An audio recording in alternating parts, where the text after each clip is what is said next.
Hello, and welcome to the Future Christian Podcast, your source for insights and ideas into what it means to live as a follower of Jesus in the 21st century. At the Future Christian Podcast, we talk to pastors, authors, and other faith leaders for helpful advice and practical wisdom to help you and your community of faith walk boldly into the future. Here's your host, Lauren Richmond Jr.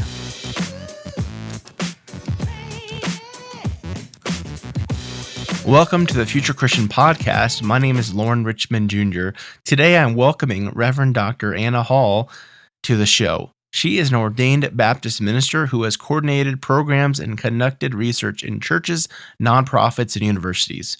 In her work as Director of Research and Development for the Convergence, she draws on the latest research from across the fields of religious practice, organizational development, and adult learning to inform product development and implementation that supports the needs of pastors and churches.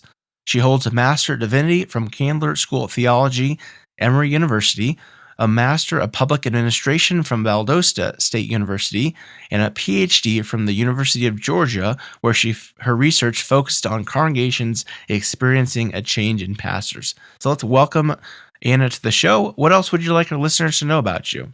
Well, I could certainly talk 100 years about a long and winding road that got me to here. But I think one of the most important things to know in understanding my work is that I actually left Christianity for a season as a young adult, and I came back in from the outside. I found Jesus again in a Unitarian Universalist church in South Georgia, where I preach occasionally still. And I am just in such a debt to the thinkers and speakers that found me at that time. And it was people who are no longer with us, like John Shelby Spong and Marcus Borg, and then people who are still writing and thinking, like Brian McLaren and Barbara Brown Taylor. And that finding informs the work I do through Convergence. I want to make sure that local progressive congregations are strong enough and healthy enough to have people find them, and also to spread sort of the gospel of the deepness and wideness of God into the world through our bigger events and conferences and things. So that's me. Who was it? Is it John Shelby Spong who just passed recently? He did just very recently. And I was fortunate enough to get to hear him speak in person back in the day, as well as Marcus Borg and some of these others through some wonderful progressive Christian organizations here in the South. So thankful for that journey. Yeah, I was able to hear Marcus Borg speak once live, and I really credit his book, Heart of Christianity, I think, for saving my faith. That's a great book. Absolutely. Speaking of, you've touched on it a little bit. Share about if you're willing to share more about your journey of faith. Yeah. So I grew up United Methodist in the South in a small town at the First Methodist Church, where we heard a lot about love and not a lot that I would say was substantive beyond that. The pastors there had a tough job to do. It was sort of the moderate church in town, and a lot of influential people went there. And so making people mad was not the order of the day. So it wasn't a very prophetic experience, but I certainly felt very loved, and I wasn't exposed to any sort of hateful or toxic Christianity, I would say. And I was very involved. I was president of my youth group, and I went to church camp every summer, and I just loved reading about Christianity and the history in particular and theology. And then to continue being president of my youth group, I was strongly encouraged to confirm into the church, which I did, but it became clear in that experience that was not my spiritual home. The creed that they used was not my creed, and through that experience, I went into college as a philosophy major and spent many years exploring non-Christian philosophy and spiritual paths. And then again, I found my way back into Christianity at the local Unitarian Universalist Church in Valdosta, Georgia, where we explored all paths, and I realized that Jesus was my teacher, and I fell in love with Jesus all over again, to use a term from Marcusburg. I found my way there, and then I was called to seminary. I felt called into leadership. I had already done a master's of public administration, so I was already engaged in nonprofit organizational development work, and I wanted to do that work with churches, and specifically multiple churches. And so it was really fortunate that I found Convergence and they found me, because now I am so lucky to be able to work with churches all over this country and help them strengthen and improve the health of their churches. I love your quote there from Marcus Borg about falling in love with Jesus all over again. I know this isn't about me, but I often say that, like, I'm very much a universalist, but I'm very much Team Jesus. Yeah, and that is where I've found my church identity here in Atlanta, where I came for seminary. I found a little bitty Alliance of Baptists, which is a very progressive Baptist denomination or association, and they were universal in their approach to life, but they loved Jesus and talked about Jesus a lot. And I worked there for 8 years as a pastor of spiritual formation, and then I moved on to be just a member of a church now that I consult. And it's a similar group. We love to talk about Jesus, think about Jesus, but we also just really respect and honor the diversity in our world and how people find so many paths to faith and to spiritual journey. What is a spiritual practice that has been meaningful? So, I am often terrible about practicing what I preach. I talk a lot in my work on change about the need for reflection and practice. And I try to meditate, and not as regularly as I would like. I have a busy brain, so I tend to do audio guided meditations, either on YouTube or on some podcasts. But the one I do probably daily that it sort of sneaks up on me is the use of story to sort of make meaning out of life and faith. And the way I do that is I am a huge fan of sci-fi and fantasy, TV, books, other media. And I've recently gotten into comics even. I find so much richness for reflection in this infinite variety of hero and heroine journeys and what they reflect about our world and how we face change. And I have friends that do the same, and we're all kind of churchy and seminary people. So we have these incredibly rich conversations about that. And that practice probably informs my life more than any other. And I would recommend it, actually. If someone is seeking a practice right now, I would say go watch WandaVision for a meditation on grief. Go watch Loki and think about shifting from self-orientation and narcissism toward connection and orientation toward others. And if you're not into sci-fi, I would recommend watching Ted Lasso to think about the power of kindness and connection in handling tough situations and growing from them. And if you've seen the last episode most recently, to think about what happens when our woundedness sort of turns that kindness and connection into dysfunctional behavior, because it definitely can. I mean, there's just deep stuff right now in our society's storytelling, and I am there for it. Yeah, I'm afraid, like, I don't have HBO because I need to be budget conscious right now, so I'm really missing out on this Ted Lasso thing. So I guess I'll have to just enjoy it when it's on some other streaming channel, I guess. Oh, I'm sure it'll come around. I think even Outlander ended up on Netflix, so I think it'll all come around from the pay cable to the regular. Yeah. Well, we're here today to talk about a book that I really am excited about talking to Anna about. It's called her book, Church After, and it's really intriguing title. So the full title is Finding Transformation in Unexpected Change. And boy, oh boy, we have all been, if you're listening to this, through some unexpected change in the last 2 years, 18 months, whatever we want to call it. So talk about what inspired the book, what prompted the book, that kind of thing. So this book was a long time in the making. In my younger years of both just being a member of a church and then later in leadership at a church, I actually ended up walking with pretty much every church I was ever a part of through some sort of unexpected transition, typically pastoral transitions that were very unexpected. And so, both as a member, a lay leader, and a minister, I noticed that these changes changed us as a congregation, often in some profound ways. However, we didn't ever talk about that transformation, and so we couldn't really build on it going forward in healthy ways. And so then I was a PhD student at University of Georgia studying organizational development and adult learning. And I needed a topic for my dissertation. And my church was in the middle of yet another pastoral transition. And I said, oh, maybe this should be it. I ended up studying other churches, not ones where I was involved. But it was just such rich territory. And what I found was what I talk about in the book is that in most churches, there is learning happening, but if it's not, and it's most often not facilitated or helped along in any way, it is very informal and incidental and often doesn't inform the future life of the church. So then that was done.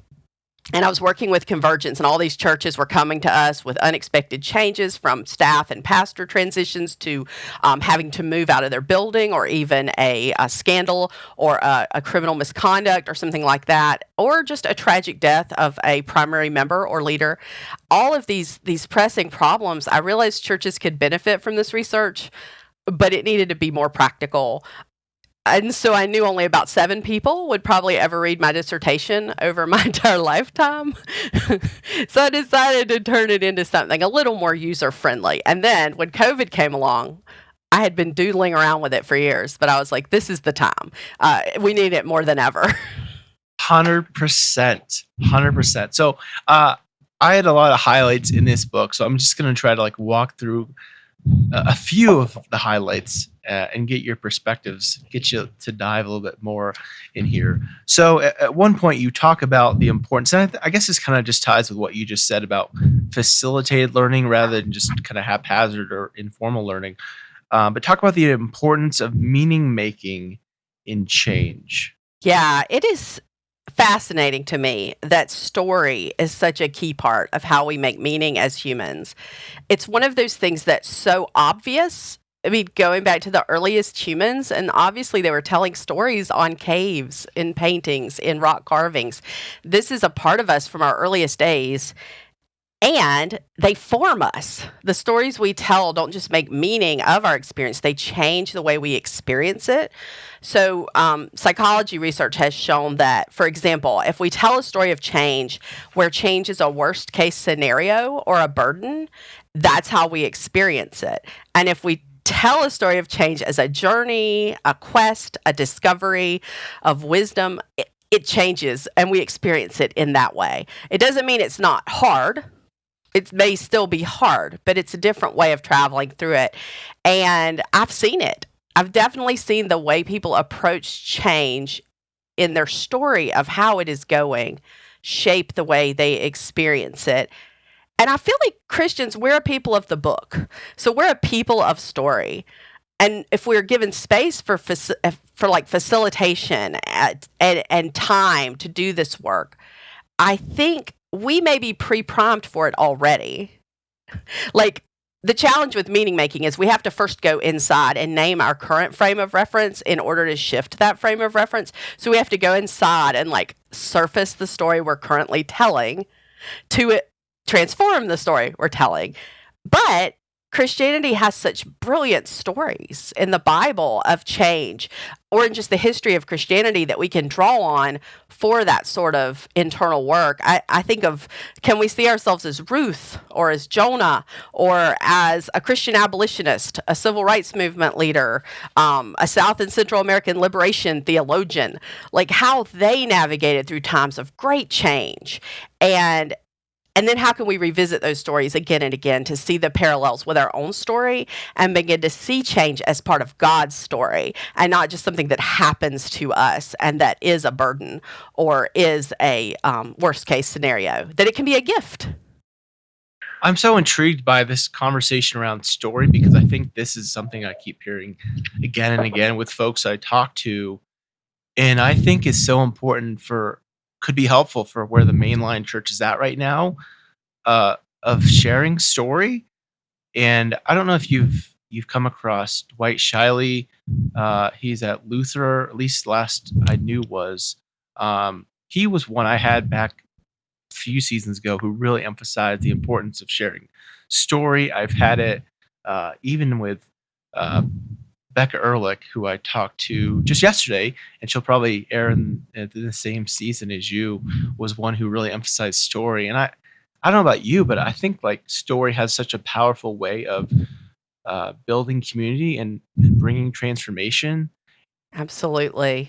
I would just encourage, and I imagine you'd agree with this, like in a mainline church, like find ways to encourage people to share their story with others in community, whatever.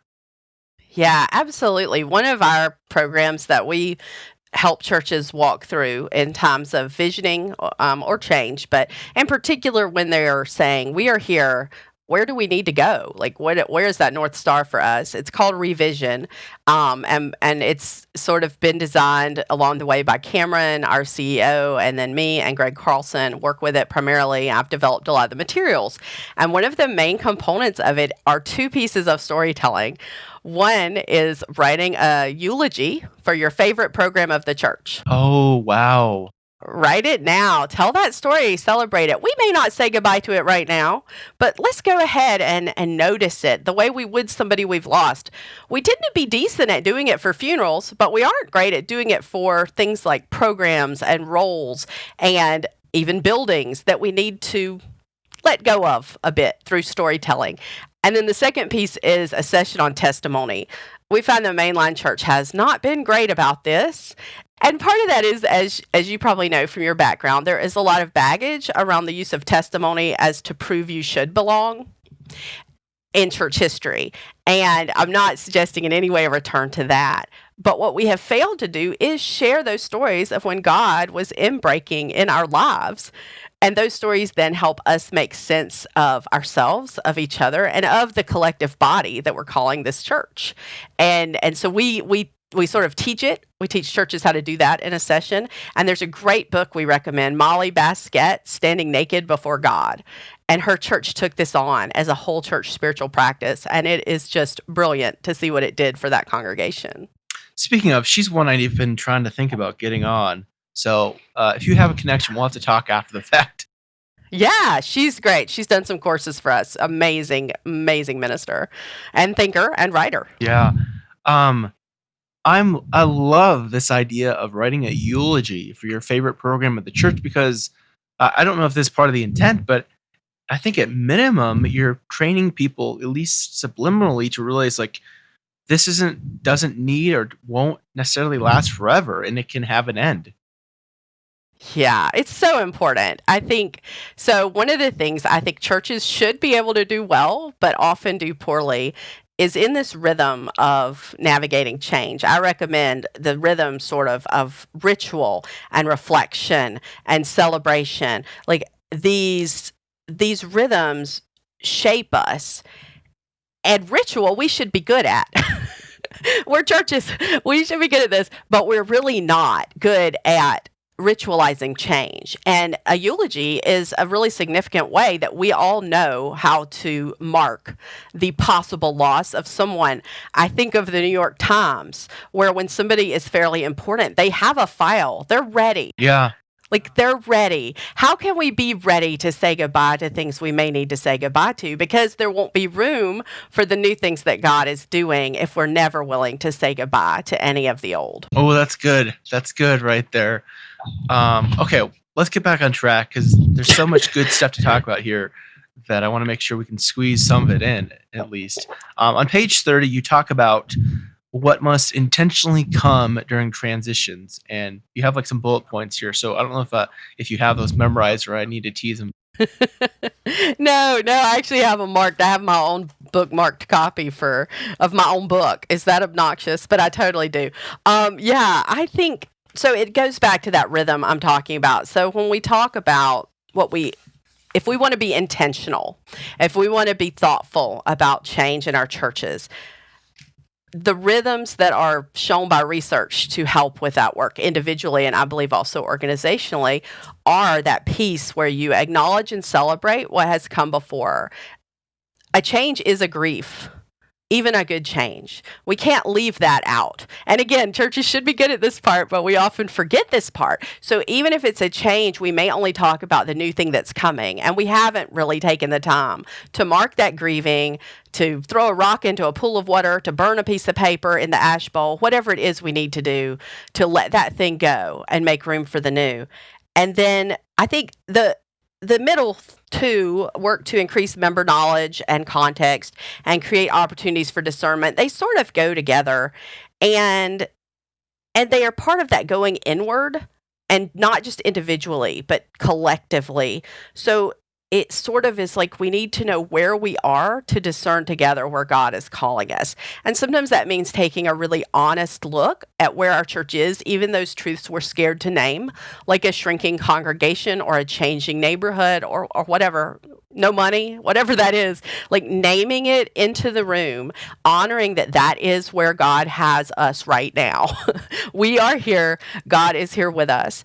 And then the collective discernment space, it really is about creating space and time where we talk together about what is God doing in us individually, what is God doing in our congregation. We often encourage conversations like sharing each member's passions and interests and callings, and then seeing where that weaves together in sort of the larger calling of the church. So that sort of collective listening and discernment. And then finally, we sort of get back around to ritual again, because when that new direction emerges, then we want to celebrate that and call that forward. And then the fifth thing I mentioned there, and this goes to sort of a systemic approach. I think we want to weave this rhythm into every system and structure of the church. I think every subgroup of the church, leadership, yes, but also every group should be building this in. So you may see the Sunday school class that stays very academic. Make sure they're doing spiritual practice. Make sure they're taking time for discernment and listening. The council, are their meetings just work, or are they spiritually reflecting and discerning? And are they celebrating what they've done? Are they marking the loss of things that didn't work out? And even like the choir, as a sometimes choir member myself, choirs can be very resistant to change. Do we in choir take time to remember that choir was different 50 years ago, and it will be different 50 years from now, and we're a part of that journey? And how do we celebrate but also discern where God might be calling our music programming as churches change in size and composition? There's no doubt those things are changing as well. So to me, building it into every part of the life of the church will then support, train people in these skills, and sort of leave room for it. Because if you don't, you'll be so busy you'll never do it. Yeah, and we'll come back to that theme again here later on, I think, or at least I hope. It's interesting, in so much of what you're saying, I hear this kind of subliminal message, latent message of knowing thyself, so to speak. And I'm intrigued by that, and I'm curious, like, how does knowing yourself or knowing who you are individually or as a community, why is that so important in change? I think it's important, firstly, because it doesn't happen as often in our lives as one might hope. We're not, as people, super good at this. So we often need some facilitation to get there. And so we don't tend to come into spaces knowing even our own agenda, our own interests, our own ideas. And without that, we may miss something God is trying to say through us. So I think it's so important to bring our full and authentic selves, but I also think we're really bad at it. And I think where we get at it often in our society today is through studying an exemplar, like maybe listening to Brené Brown on a TED Talk, or we sometimes get it through our yoga studio, inviting us into a guided meditation, or our therapist. But I won't say that churches do a great job with this part of the work. And I think what I've seen is often a fear in churches that if they help people to know thyself, the self they may know may realize they're no longer interested in church, or at least the responsibilities that they have right now. So we're not We don't want to ask the question, what is your passion? If your passion is animal rescue and we have you on 14 councils about the pews and the flowers and this, we're not really helping you live your passion. And once we start asking that, then we have to start asking, what is our collective calling together? Are these pews our collective calling if nobody in this building is called to maintain them? And it gets into some really complicated stuff. I do think, though, it's a sacred duty of churches, because I think in listening to our deepest selves, we also can hear God in there. And so when we abdicate it, we have sort of left God out of the conversation in a lot of important ways. And so I think teaching people how to find that inner voice and listen, and a lot of that is spiritual practice, and highlighting that through their testimony, inviting them to speak about what they're discovering about themselves, not only in formal ways, but to genuinely ask all of our members and volunteers, are you called to this work anymore? What can we do to support your calling? And then finally, making room for that calling to change the operations of the church. Because again, if nobody in your building is interested in this thing anymore or called to it, why are you doing it? God isn't calling this group of people to do that right now. There's just this kind of like, I don't know what the word is, energy or assumption, like, oh, we have to, if it's the pews, like someone has to care about the pews, someone has to be in charge of the pews, or whatever the thing is. And like you say, if there's not space to talk about it,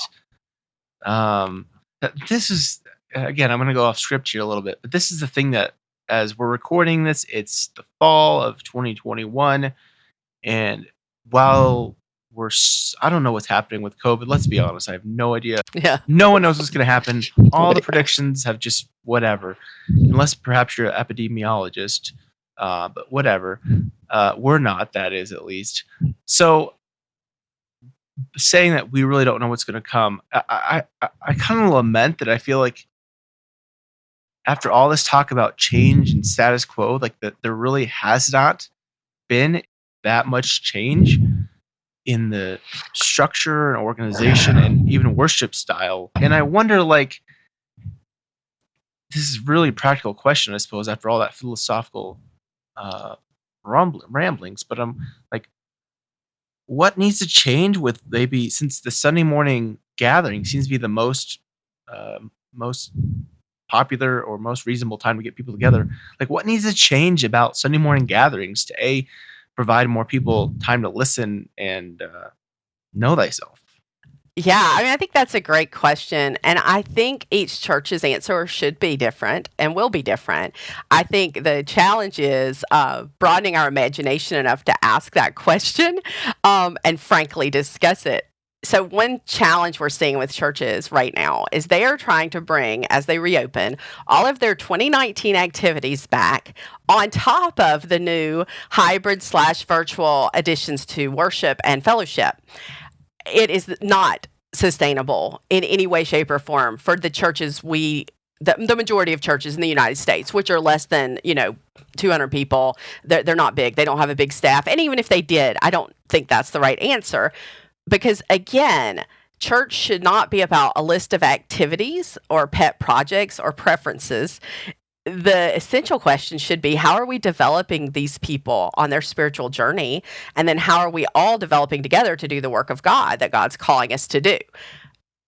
But the challenge is sometimes you have to stop everything to listen enough to ask that question. And we share this example of this one church that was really struggling, shrinking, and they stopped for a year. They stopped worshiping for a year. They didn't stop worshiping in person like we did during the pandemic, only to add 70 hours of digital work to our ministers' load. They literally stopped. They told everybody to go to neighboring churches, and they gathered once a week for some fellowship. And they, out of that, were able to envision sort of a future that could be freed of constraints of what we've always done before. And they stopped everything else too. Like they stopped choir, they stopped everything. And they just met together once a week to fellowship. And then they did some intentional discernment work toward the end of that year. I know every church can't do that. But I think the key question would be to do as well as you can to ask the fundamental question of, for this worship gathering we do every week, what is our purpose? Like, what is our formation goal? Almost like you would ask if you were writing a course curriculum. What do we want people to come away from this worship service with? Is it information? Is it insight? Is it a practice they can use at home? What is it? Is it stories that they need to accompanying them on their journey? And then design out of that space. And what that might mean too is crowdsourcing how to do that work. That's where you ask what people's passions are. And if somebody loves to paint, could they paint the story? Don't ask them to do another reading. And if somebody loves to I don't know, do drama or loves to meditate and can teach the rest of the group. It's sort of like meeting your people where they are and talking about what we all can do together. There's that together piece, not just paid staff, to get us where we want to go. But first you have to figure out what you want people to get out of your worship service. And of course, I want them to be formed in ways that help them navigate their lives and listen to God's calling, both individually and collectively. So I have a bit of a bias toward that answer, but in other congregations, the answer could be different, but it needs to be intentional, not just doing things for we've always done it or people want us to do it, that consumer sort of orientation. None of that. Asking that fundamental question of what are we really doing here together? I'm thinking of, I'm blanking on the author's name right now. The Art of Gathering. Are you familiar with that work? No, but it sounds like a wonderful title. Yeah, and it's not a Christian perspective, I think, if I'm remembering correctly. But the author kind of highlights that in the 21st century, like people aren't just going to gather because that's just the thing we do. Like you're saying, it's because we're going to come together for this or that or the other. Yeah, I mean, in some ways, yoga studios have figured this out where we have not. That people come together for practice, to do something together that improves their lives. And again, some might say, well, that's just a consumer orientation. But I do think it goes beyond that, because a good teacher of a practice develops a theory of teaching that practice. Why are they teaching it? How are they teaching it? And what creates community in the teaching of it? And in your best situations, you're not just buying a yoga class, you're buying into a community of practice and supporting the teacher of that, which isn't that how we would sort of want church and pastors to look? Well, I love it. Yeah, 100%. We don't have time. We don't have time to talk. Well, here, like I said, we're kind of running through time, and I want to respect your time. Let's talk about, in chapter 11, I think it's chapter 11, you have a section on cultivating change readiness. And there's 3 indicators you reference to measure change readiness. Yes. And I love this framework, and I'm playing in that space constantly right now. So I'm currently working on a series of white papers on change readiness for Convergence. And this research project grew out of our interest in building more on this into our Vital Church assessment, where we help churches do that work I was talking about knowing where they are right now. Because it is important. Where are you right now? Who are your people? What's up? And I think it's important to know where our people are in terms of change skills and where our systems and structures are. And so the 3 indicators are commitment and capacity and culture. But what keeps coming up as I do this research and I talk to faith leaders and business leaders and other consultants, they're so intertwined. So when you talk about commitment and capacity, those are also parts of the culture of the organization and vice versa. Like it's just interwoven. And so what we are seeing is that the underlying foundation of all of this is trust. Trust isn't just one component, particularly in churches. Trust is where you trust that the change is needed. There's that commitment piece. You trust that it's important to move forward instead of backwards. There's that commitment piece. You trust in the gifts and the wisdom of the people. That's sort of this capacity piece. You trust that if you lay some things down to make room for new things, that God has you. That's, again, the capacity. And then, of course, trust is all throughout culture, which is where do you literally relationally trust each other, not to wound each other, not to never wound each other, but you trust each other to have the community and each other's best interests at heart, that you are not going to wound each other in service of your personal agenda over the good of the community. And so without trust, you can't even have that shared mission because you have 40 separate agendas going on. Without trust in each other, you can't make decisions in healthy ways because you think everybody is up to something. And without trust, there's no cohesion. You can't sort of come together as a whole. And it's interesting because why I think it's especially in churches, I mean, a business person may differ with me on this, but churches, people can just leave or act out if they don't like it. Like, you can't, and if they do anything, if they do the acting out piece where they stay, you can't fire them. I mean, you shouldn't want to fire them because we're a church, right? We're a community. And in that way, I think church can be a unique testing ground for this theory on change readiness because we can model a more human-oriented approach than a typical business approach to change readiness. I mean, quite honestly, if you work for Coca-Cola and you don't eventually get on board, you're going to be gone. I mean, it's not going to be great for you.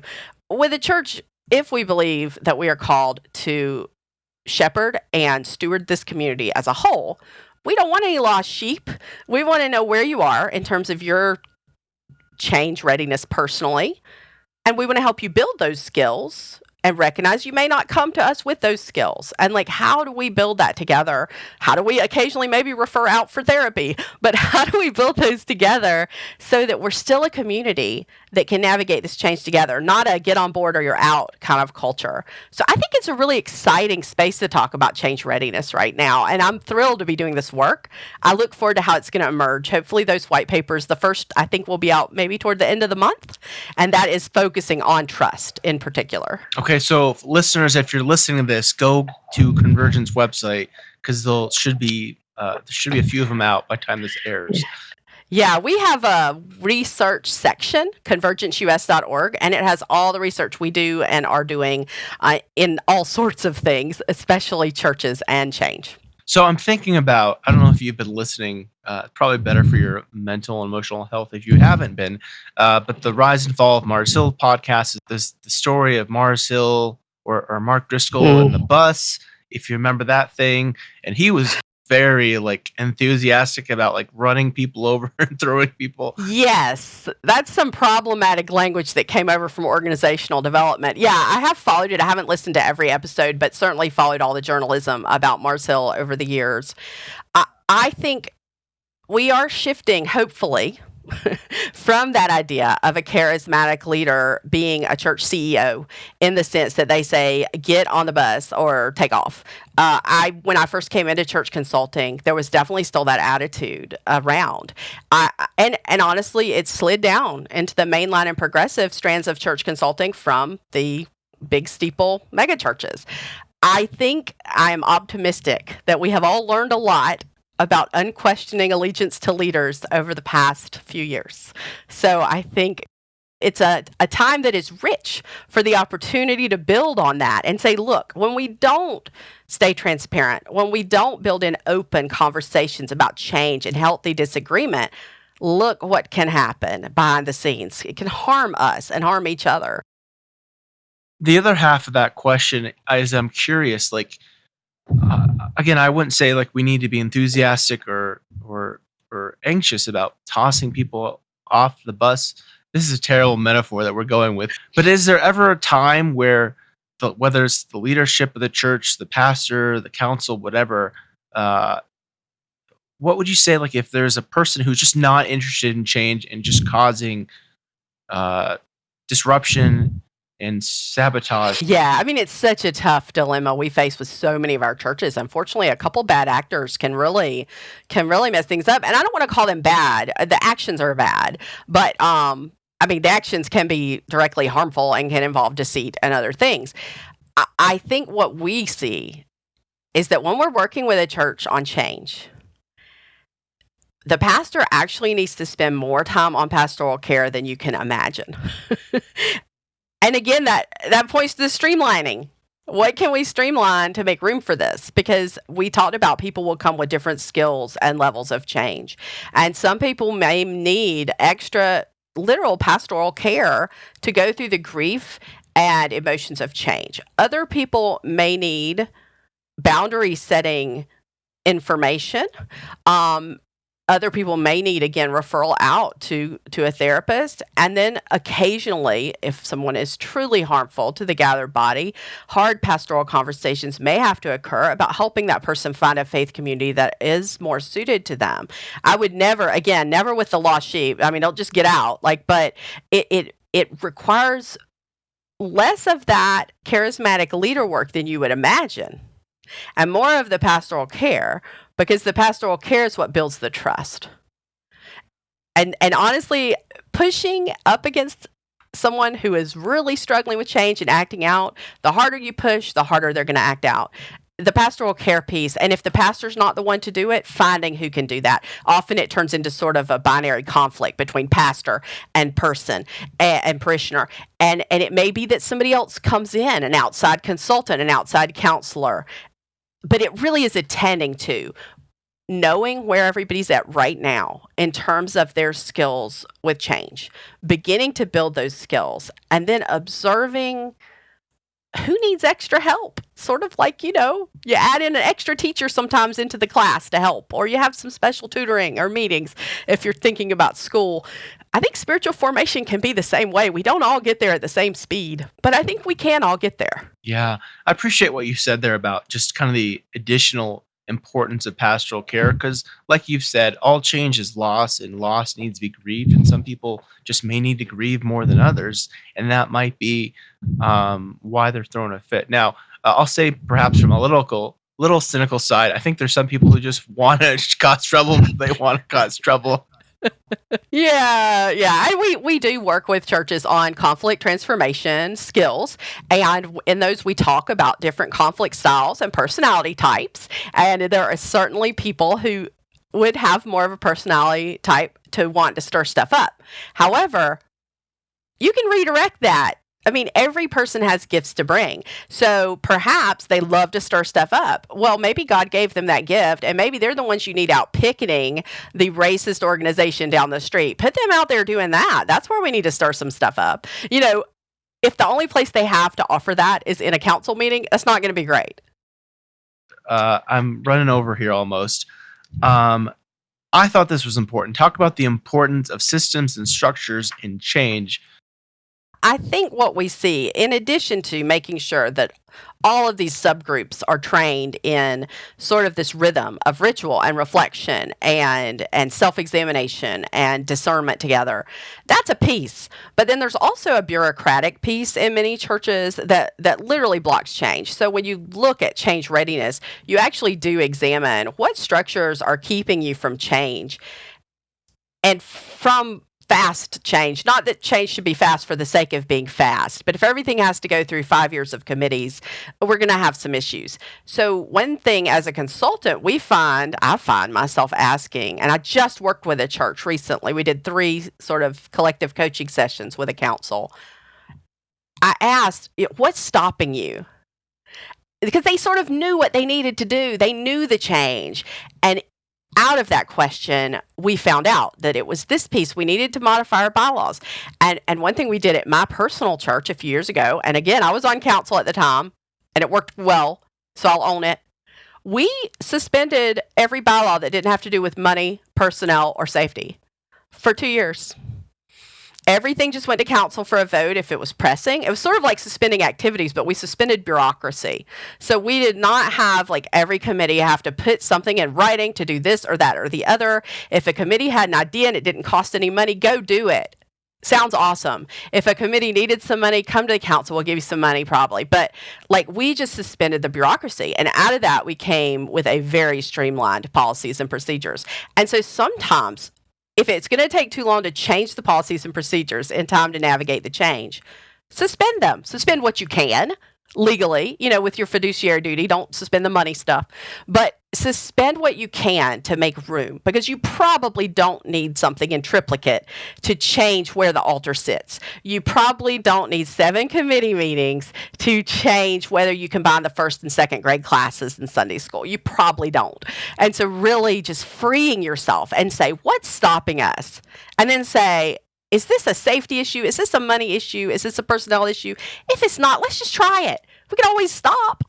And so it's that piece. It's freeing the systems to make room for change and reflection and experimentation, and not 5 years of committee meetings. Yeah, because I think there's nothing more discouraging than to someone who's like new at a church and is excited to get involved, just to be told like, "Oh, we'd love to get involved in this community," and then talk about it for 7 months or a year. Like, like that just. Oh yeah, or you have to be elected to the committee at a meeting that won't be held for another 9 months, so you can't even go to the meetings yet. Yeah, I mean, we're increasingly advising churches to become more agile in their structures, just in general.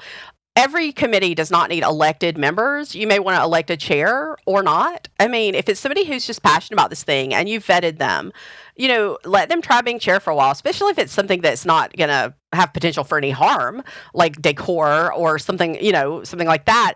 And then let them gather the group they need to do that work. Don't make each member of that committee have to be vetted. And having these little short-term teams too. If you need to try something, just gather a short-term task force or team, try it. Don't make everything go through these pages and pages of bureaucracy. And so it is important, and it takes that orientation toward everything that is not making us move toward mission or helping us listen to find God's calling for that mission.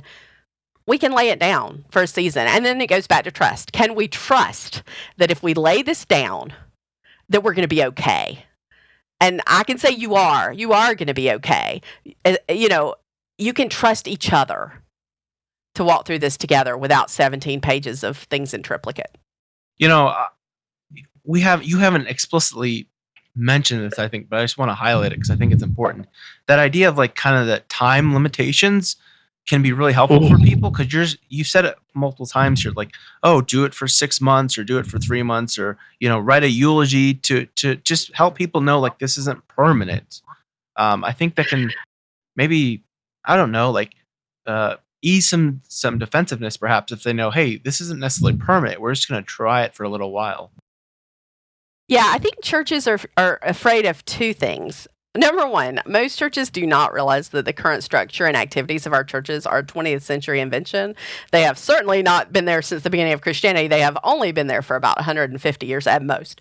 So they feel like it can't be any other way. Like they can't picture it. And then the other piece is sort of a fear of failure, a fear of experimentation. Okay, so let's say we try to hold a day camp for kids in our neighborhood and nobody shows up. Oh my gosh, that would be horrible. Would it?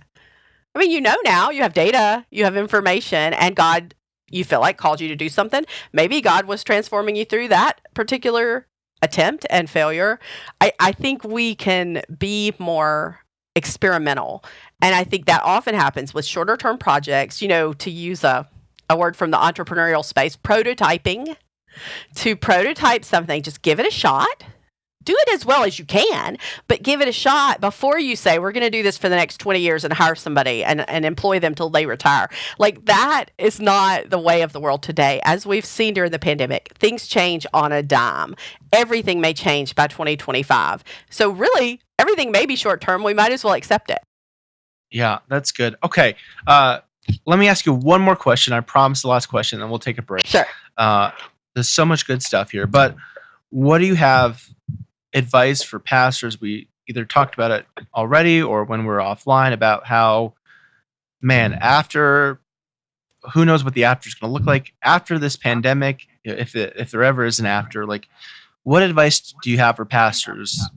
Yeah, I mean, I've thought a lot about this, certainly, and I think I have said it, but I'll say it in sort of a shorter and more concise way. I think the key is, and this is going to be hard, is that leaders have to keep things streamlined enough to make space for that rhythm of ritual, spiritual practice, and critical reflection. Again, we're seeing so many churches try to layer the 2019 levels of activity, much of which were not working, onto the virtual life that they've been called to through the pandemic. This is not going to be sustainable. You might as well not even get started on it. If I could jump in front of that bus right now, stop, wait. What we need is to refine the space from shutdown. And that's hard. It's hard. Everybody wants to get back to normal. There's this backward orientation.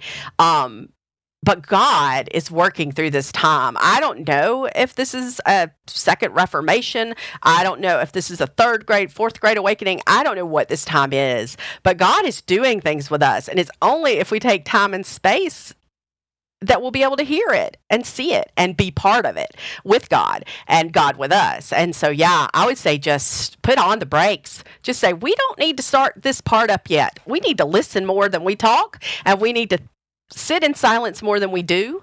And just for now, streamline it, keep it simple, and then see what God says to do. Well, this is great. Thanks so much for this conversation. Again, the book is Church After: Finding Transformation in Unexpected Change. Let's take a quick break, and we'll come back with some closing questions. All right, we're back with Reverend Dr. Anna Mitchell Hall. So thanks for this conversation. I've really enjoyed it. You can take these closing questions as seriously or not as you'd like to. But if you're Pope for a day, what do you want to do? What does that day look like? That kind of thing. So if I'm my imaginary version of a pope where I can tell all Christians to do something, I would tell all Christians and members of any church in each zip code to all get together in the same place, like in a park, listen to the Gospel of Mark, sing a song, something everybody can agree on, Jesus loves me, eat dinner on the grounds. Just for this momentary reminder that we all share something as followers of Jesus before we go back to our corners and start arguing about doctrine and politics again. I like that idea. I think we'd be surprised how much space we need for everyone. And maybe that's part of the point, right? Yeah. And again, I think that may be more if I was a wizard than a pope, but A theologian or historical Christian figure you'd want to meet or bring back to life. Clarence Jordan, founder of Koinonia Farm and author of the Cotton Patch Gospel. I would just love to have dinner with that guy. Awesome. What do you think history will remember from this current time and place? I think the good that we will remember is that we adapted faster than we could have imagined to this time of pandemic. Even if it remains to be seen whether we have a long transformation from that, but we adapted. We are so oriented toward connection as human beings that we made it happen. Like through technology, we had virtual church during lockdown. We had school. We Zoom reunioned. We Zoom weddinged. We Zoom cocktail houred. We were amazing at honoring that need for connection. And I think that's worth celebrating. The bad is that there is a growing disconnection and mistrust in our world, and it cost many lives. And it continues to present serious concerns for our planet and our people. And so that is sort of the bad that I think history will remember about the 2010s. That's good. 2020. I don't even know what you call this time. What do you hope for the future of Christianity?